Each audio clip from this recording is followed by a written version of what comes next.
Bonjour à tous, je suis Kevin Gall, ministère prophétique.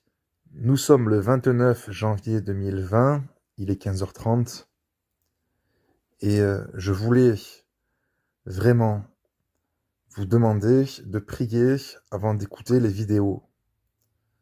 Mes vidéos sont des exhortations, des avertissements du Seigneur, des réprimandes inspirées du Saint-Esprit et mes vidéos ne débutent pas par des entrées en scène dans la présence de Dieu avec des chants, des louanges ou des prières. Mes vidéos sont directement des exhortations et des avertissements, raison pour laquelle je vous demande, avant de mettre lecture et d'écouter le message du Seigneur, d'être déjà dans la présence de Dieu et d'avoir déjà de l'huile dans votre lampe de manière à ce que vous soyez éclairé et de manière à ce que vous puissiez recevoir le message dans toute sa clarté, dans toute son authenticité et que vous puissiez l'entendre comme étant la vérité et non comme des fables. Et le message du Seigneur aujourd'hui est violent. Il est tranchant et il est véritable. Dieu m'envoie, j'ose le dire, de la même manière qu'il a envoyé Jéhu dans 2 Rois chapitre 9, que vous lirez. Je dis clairement que j'ai reçu un appel, une mission envoyée par le Seigneur pour libérer les captifs, les aveugles. J'ai beaucoup de choses à dire dans cette vidéo parce que j'ai reçu beaucoup de choses.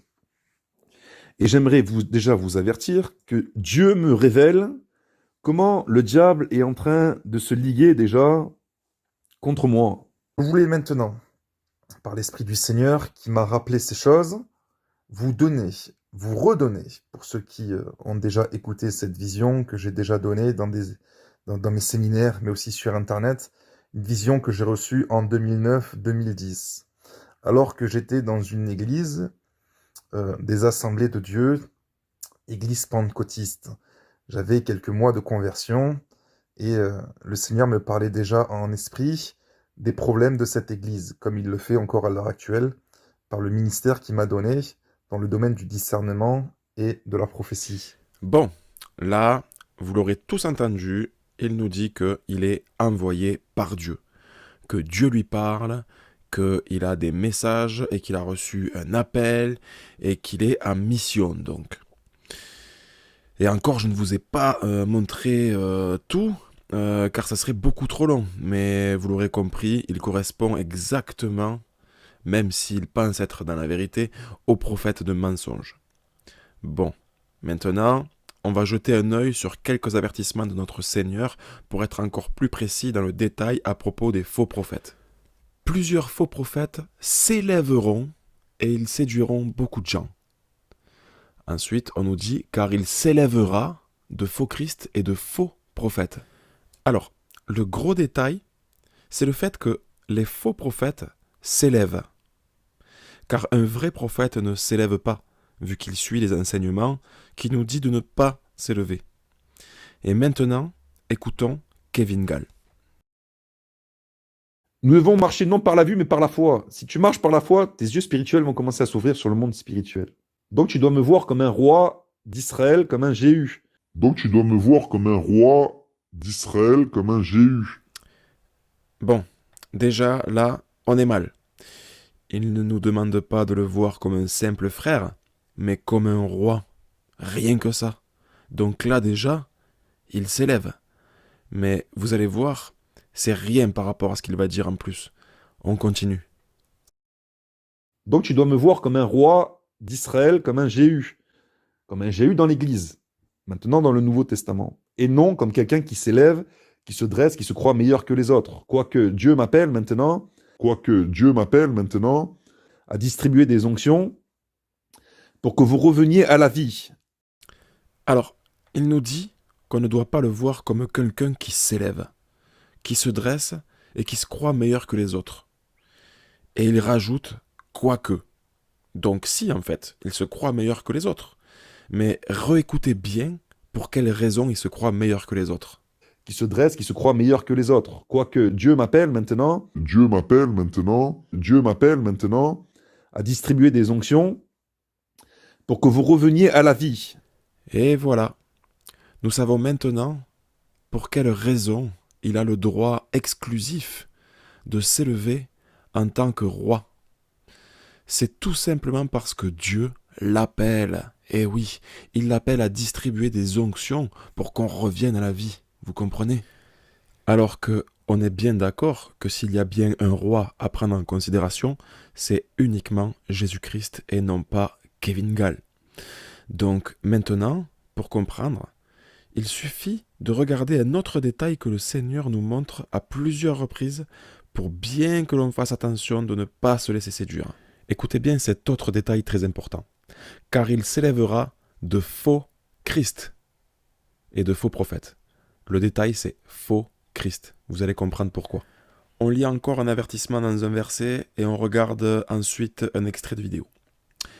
Car plusieurs viendront sous mon nom, disant « C'est moi qui suis le Christ », et ils séduiront beaucoup de gens. Ou alors, dans une autre traduction, c'est dit « Car plusieurs viendront à mon nom, disant « Je suis le Christ », et ils en séduiront plusieurs. Maintenant que nous sommes avertis, écoutons le faux Christ roi, Kevin Gall. Je suis dans la présence du Seigneur, je suis au ciel, mon esprit est au ciel. Et je descends, comme je le dis, vers le peuple pour donner des paroles prophétiques. Il y en a qui les captent et qui comprennent, mais il y en a qui comprennent rien, qui sont charnels. Bon, là quand même, on est bien d'accord qu'il se prend vraiment pour le Christ roi, car il nous dit que il est au ciel, que son esprit est au ciel, ce qui revient à dire « Je suis le Christ ». Et en plus, il nous dit qu'il descend vers le peuple pour donner des paroles prophétiques. Waouh! Là, ça va trop loin. Et le pire, c'est qu'il dit qu'il y en a qui le captent et qui le comprennent. Mais il y en a qui ne comprennent pas parce qu'ils sont charnels. Eh bien, j'ai le regret de te dire, Kevin, que ceux qui te comprennent sont ceux qui sont séduits par tes discours. Et j'espère qu'ils verront cette vidéo pour qu'ils prennent conscience et qu'ils fuient très loin. Et en cas que ce ne soit pas encore assez clair pour ceux qui suivent Kevin, qu'il se prend pour le Christ en personne, regardez cet autre extrait. Dieu m'envoie vous ressusciter par le Saint-Esprit. Dieu m'envoie vous ressusciter par le Saint-Esprit. Horrible. C'est fou de dire des choses pareilles. Dieu m'envoie vous ressusciter, dit-il. Ça, c'est pas se prendre pour le Christ roi, peut-être. Qui, à part Jésus, Dieu a-t-il envoyé pour nous ressusciter? Kevin Gall? Je crois pas. Acte 4, verset 12. Il n'y a de salut en aucun autre, car il n'y a sous le ciel aucun autre nom qui a été donné parmi les hommes, par lequel nous devions être sauvés. Donc il n'y a que Jésus-Christ, il n'y a pas Kevin Gall. J'espère que vous remarquez quand même que Kevin Gall a tous les traits de caractère d'un faux prophète, et en plus de ça, de faux Christ, en cas que ce ne soit pas encore assez. Mais le pire, c'est la suite de cet extrait que je ne commenterai même pas, car vous allez voir, il n'y a pas de mots, mais juste une question qui vient à l'esprit, qui est, est-ce que cela vient vraiment du Saint-Esprit? Regardez. Dieu m'envoie vous ressusciter par le Saint-Esprit. Recevez la parole de résurrection, recevez l'esprit de résurrection, recevez l'onction de résurrection, recevez de nouveau votre cheval et remontez sur votre cheval et repartez en guerre. Repartez en guerre au nom de Jésus. Repartez en guerre selon la vérité. Repartez en guerre contre les esprits de mensonge. Repartez en guerre contre les esprits de distraction. Repartez en guerre contre les esprits de sorcellerie. Recevez la vie. Recevez la vie. Sans commentaire. Bon, on nous dit que ces faux prophètes, ces faux Christ séduiront beaucoup de gens. Il suffit d'aller voir le nombre d'abonnés sur sa chaîne pour se rendre compte à peu près du nombre de personnes séduites. Attention, je ne dis pas qu'ils sont tous séduits. Et d'ailleurs, observez entre parenthèses la photo de sa chaîne. Oui, c'est une couronne, car il se prend pour un roi. Mais sinon, pour ceux qui suivent Kevin Gall et qui le croient, voici un petit verset de notre Seigneur qui remet un peu les idées en place. Je suis venu au nom de mon Père, et vous ne me recevez pas. Si un autre vient en son propre nom, comme Kevin Gall, vous le recevrez. À méditer. Alors, pour finir avec les faux prophètes et les faux Christ, on va regarder un dernier extrait qui montre à quel point il correspond à tout ce qu'on vient de voir. Je résume en gros avant de regarder. Dans ce passage, vous allez voir que, en fait, Kevin insiste pour qu'on le croie et qu'on le suive dans sa folie. Et pour cela, encore une fois, il ne s'appuiera pas sur la Bible, mais c'est sur ce qu'il a soi-disant reçu de la part du Seigneur. Et il nous dit que, en plus, si on n'y croit pas, on va mourir. Donc, en plus, il nous menace pour qu'on le suive. Et il finit par dire que si on doute sur son esprit, vous allez voir de quel esprit il s'agit à la fin, eh bien, vous blasphémez. Regardez. Et qui disent, ah, tu t'élèves, t'es orgueilleux, qui c'est lui, il n'a pas d'amour, il crie, etc. Mais je suis en train de vous donner des paroles de réprimande du Seigneur qui sont inspirées de Dieu, je vous dis. Et les paroles du Seigneur, les réprimandes du Seigneur, recevez-les avec action de grâce. Hein. Alors déjà, ça commence à peine et vous avez vu, c'est très grave ce qu'il dit. Il nous dit qu'il a reçu une réprimande du Seigneur qui est inspirée de Dieu, que nous devons recevoir avec action de grâce. Donc, si on lui pose la question « Qu'est-ce que le Seigneur t'a dit ?», il nous répondrait spontanément « Des réprimandes du Seigneur ». En gros, des menaces de l'Éternel que nous devrions recevoir avec action de grâce. En plus, il faudrait qu'on dise Amen. On continue. Il ne faut pas les recevoir avec de l'orgueil, ah mais c'est qui lui, il s'élève, ah mais il me fait mal, ah mais il me brise, ah mais il n'y a pas d'amour, ah mais je suis blessé, etc. etc. Mais je vous conseille fortement de recevoir les réprimandes du Seigneur avec action de grâce. Sinon, vous allez mourir, parce que Dieu le Père ne supporte pas qu'on reçoive ces paroles de réprimande avec orgueil, avec mépris, avec rébellion, parce que sinon vos yeux vont se fermer, spirituel, si ce n'est pas déjà fait, vos oreilles vont se fermer et votre cœur va s'endurcir. Et vous allez me voir, comme me voit la majorité des chrétiens qui sont charnels, comme un pharisien. Est-ce que l'esprit prophétique de Dieu, c'est un esprit pharisien? Pourquoi vous blasphémez? Pourquoi vous n'écoutez pas? Alors, je ne vais pas détailler tout ce qu'on vient d'entendre, mais juste répondre à sa dernière question. Il nous dit « Pourquoi vous n'écoutez pas ?» Alors, je vais te répondre tout simplement, Kevin, parce que ton esprit prophétique, comme tu l'appelles si bien, n'a absolument rien à voir avec le Saint-Esprit. Et du coup, c'est vrai, on n'écoute pas. Mais en aucun cas, nous blasphémons. Bon, alors, je pense qu'on en a assez entendu et qu'on a bien compris que c'est un faux prophète de mensonge et en plus un faux Christ. Pour couronner le tout, il manquerait plus qu'il soit aussi un faux docteur. Et c'est justement ce que nous allons vérifier. Alors, en début de vidéo, je vous disais qu'on reviendrait au fameux verset de départ qui est 2 Pierre 2, 1 et qu'on le lirait en entier et en plusieurs traductions. Vous comprendrez pourquoi en avançant. C'est parti. Autrefois, il y a eu des prophètes de mensonges parmi le peuple d'Israël. Il en sera de même parmi vous. Ces enseignants de mensonges introduiront subtilement parmi vous des erreurs qui mènent à la perdition. Maintenant, regardez quelle est cette erreur qui mène à la perdition. Écoutez bien, il y répond à la suite. Ils renieront le maître qui les a rachetés. Le maître, c'est Jésus, et il nous a rachetés de nos péchés. Alors je sais, vous vous dites, quel rapport avec les faux docteurs? Là, on ne nous parle pas des faux docteurs. Alors, effectivement, pas dans cette traduction, mais dans les autres, regardez. Donc là, on est toujours dans 2 Pierre 2, 1. Il y a eu parmi le peuple de faux prophètes, et il y aura de même parmi vous, écoutez bien, de faux docteurs, qui introduiront des sectes pernicieuses, et qui, reniant le maître qui les a rachetés, attireront sur eux une ruine soudaine. Plusieurs les suivront dans leur dissolution, et la voix de la vérité sera calomniée à cause d'eux. Bon, maintenant, on sait à quoi on reconnaît un faux docteur. On nous dit qu'ils renient le maître qui les a rachetés.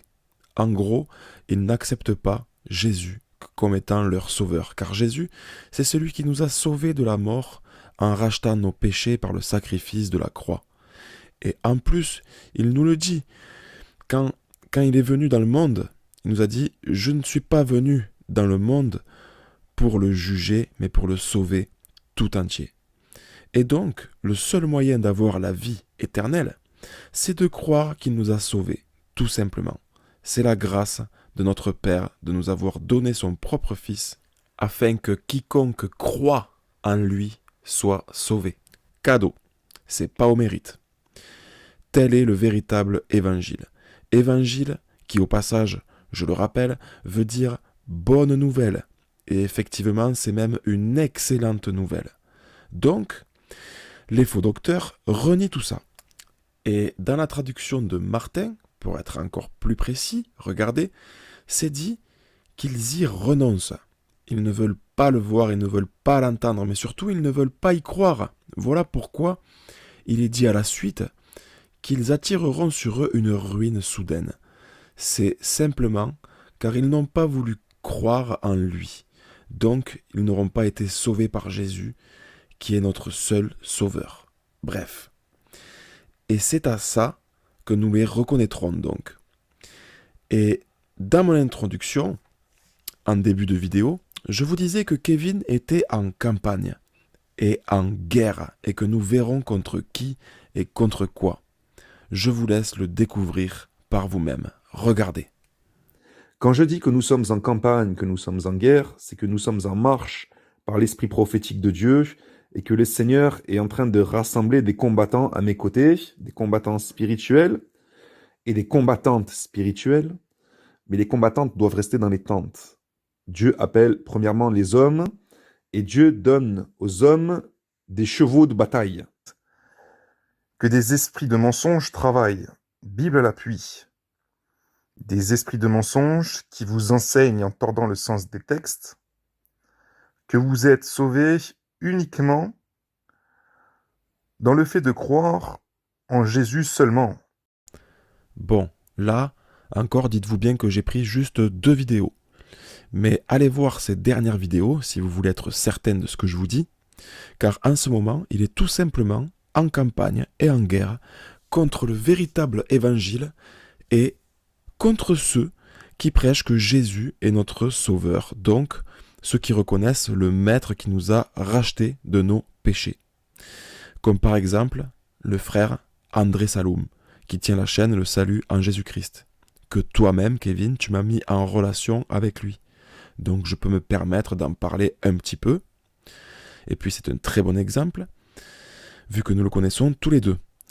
Tu compares André à Satan, publiquement, en disant que c'est une secte qui prêche des doctrines de démons, alors qu'il prêche que Jésus est notre sauveur.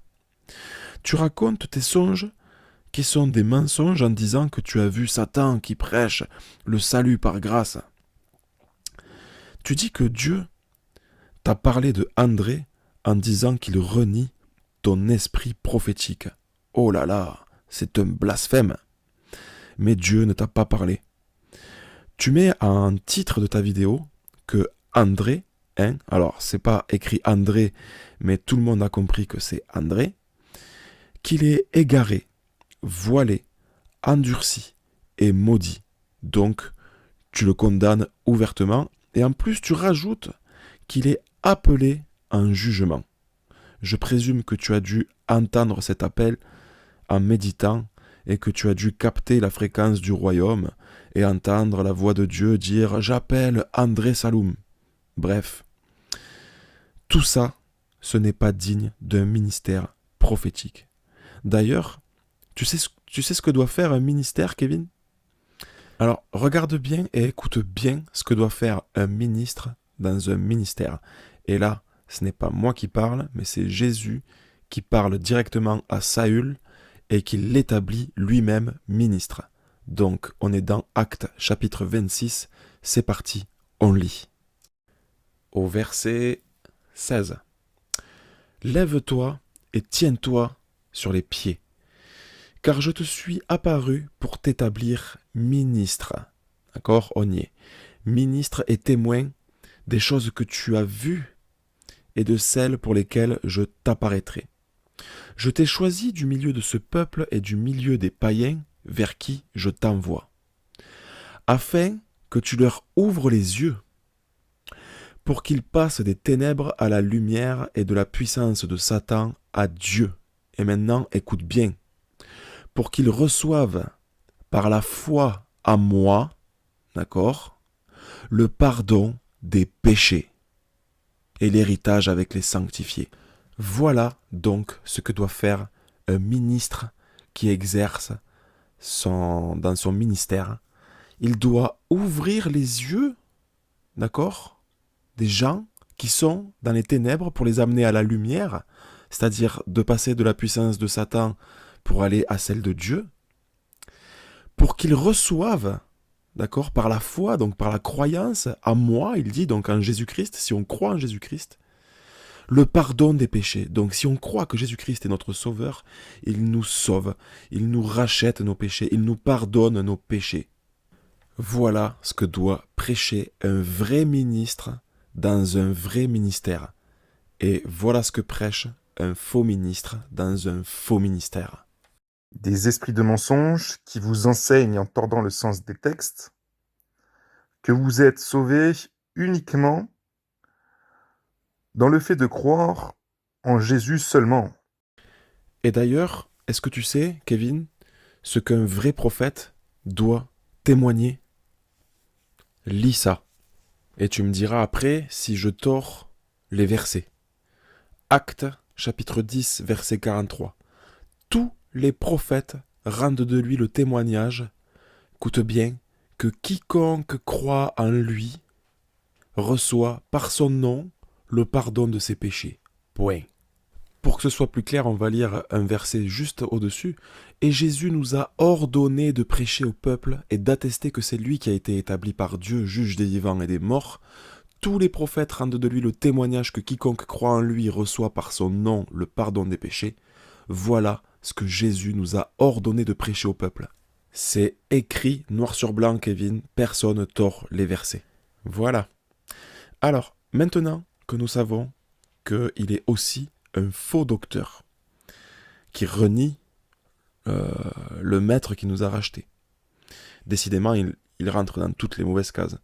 Nous allons faire un parallèle entre un docteur mondain et un docteur biblique, pour différencier le bon docteur d'avec le charlatan.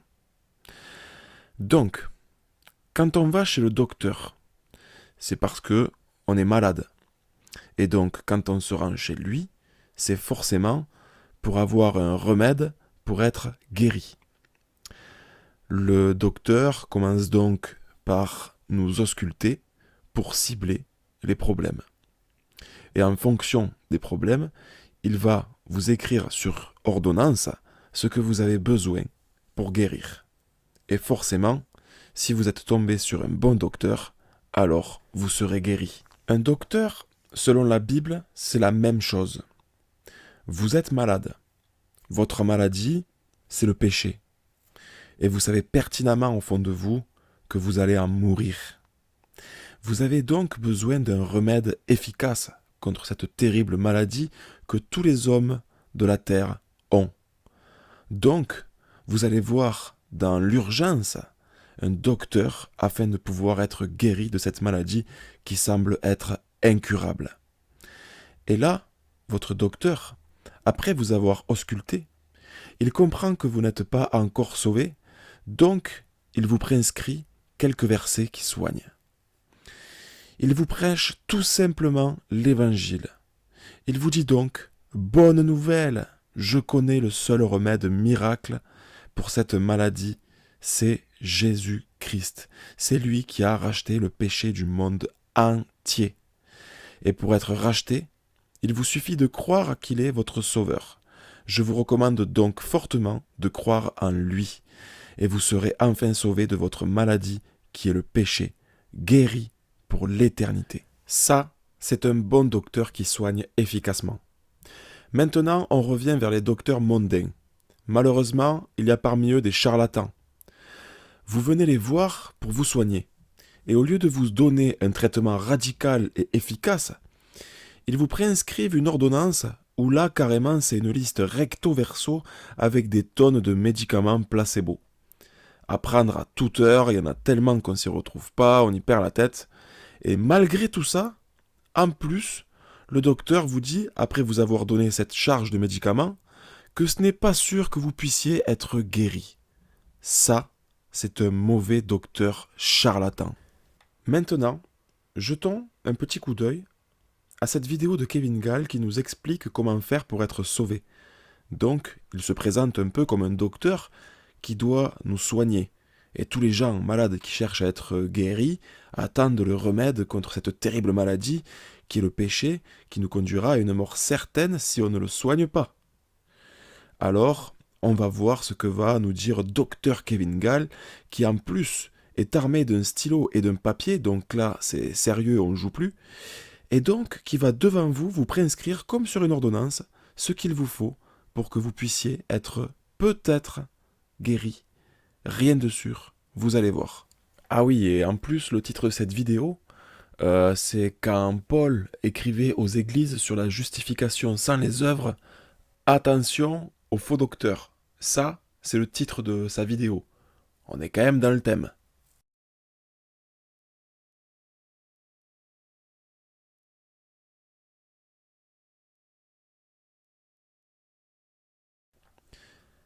Alors, petite parenthèse bonus pour finir avec la deuxième partie, pour répondre à quelques internautes qui se posent des questions, en espérant que la réponse sera assez claire. C'est vrai que quand on voit la première partie de la vidéo, au moment où je vous invite à aller lire 1 Corinthiens chapitre 14, je ne vous l'ai pas lu. Et c'est une grosse erreur de ma part, car du coup, je laisse planer le doute qu'il n'y a plus de prophètes ou que le don de prophétie n'existe plus de nos jours. Et ça, c'est pas bon parce que justement, nous sommes tous appelés à exercer le don de prophétie. Donc, on va tout de suite lire 1 Corinthiens chapitre 14 et fermer la parenthèse. C'est parti. Recherchez la charité, aspirez aussi au don spirituel, mais surtout à celui de prophétie. En effet, celui qui parle en langue ne parle pas aux hommes, mais à Dieu, car personne ne le comprend, et c'est en esprit qu'il dit des mystères. Celui qui prophétise, au contraire, parle aux hommes, les édifie, les exhorte, les console. Celui qui parle en langue s'édifie lui-même. Celui qui prophétise édifie l'Église. Je désire que vous parliez tous en langue, mais encore plus que vous prophétisiez. Celui qui prophétise est plus grand que celui qui parle en langue, à moins que ce dernier interprète pour que l'Église en reçoive de l'édification. Alors, la Bible est claire là-dessus. Nous sommes tous appelés à aspirer au don spirituel, mais surtout, on nous dit, à celui de prophétie. Et en cas que ce ne soit pas assez clair, on nous le dit une deuxième fois. Quand on nous dit « Je désire que vous parliez tous en langue, mais encore plus que vous prophétisez. » Car le parler en langue, c'est parler à Dieu. Il n'y a que Dieu qui le comprend et celui qui le parle. Et celui qui le parle s'édifie lui-même. Donc, c'est quand même un don bénéfique, bien sûr. Mais pas autant que la prophétie, car le parler en langue touche que deux personnes, Dieu et celui qui le parle. Alors que la prophétie, c'est parler aux hommes, les édifier, les exhorter et les consoler. Donc, ce don a plus d'impact vu qu'il touche tous ceux qui écoutent, car tout le monde peut comprendre. Et ce verset, d'ailleurs, est très important, car il nous donne 4 détails de ce qu'est une prophétie. On nous dit que c'est parler aux hommes pour les édifier, les exhorter et les consoler. Donc voilà les points importants qui doivent absolument être visibles chez celui qui exerce le don de prophétie, car c'est à ça que nous reconnaîtrons ce don de nos jours. Maintenant, jetons un œil sur les définitions et les synonymes de tous ces points importants pour bien comprendre, en commençant par le premier qui est édifier. Alors, ça veut dire bâtir, élever, construire quelque chose d'assez considérable. Ça veut dire aussi composer, créer, fonder un ensemble assez important, comme édifier une théorie. Au sens littéraire, exercer sur quelqu'un une influence morale salutaire par l'exemple ou des paroles. Instruire quelqu'un, le renseigner et en particulier dissiper chez lui toute illusion sur un point quelconque. Et les synonymes de ce mot, c'est bâtir, construire, élever et ériger. Maintenant, regardons le mot exhorter et écoutez bien sa définition. Tenter d'amener quelqu'un à quelque chose par des encouragements, par la persuasion, les prières. Servir d'incitation pour quelqu'un. Ces synonymes sont appeler, convier, encourager, engager, inciter, inviter, persuader, pousser, presser. Maintenant, on va regarder le mot consoler. Écoutez bien sa définition.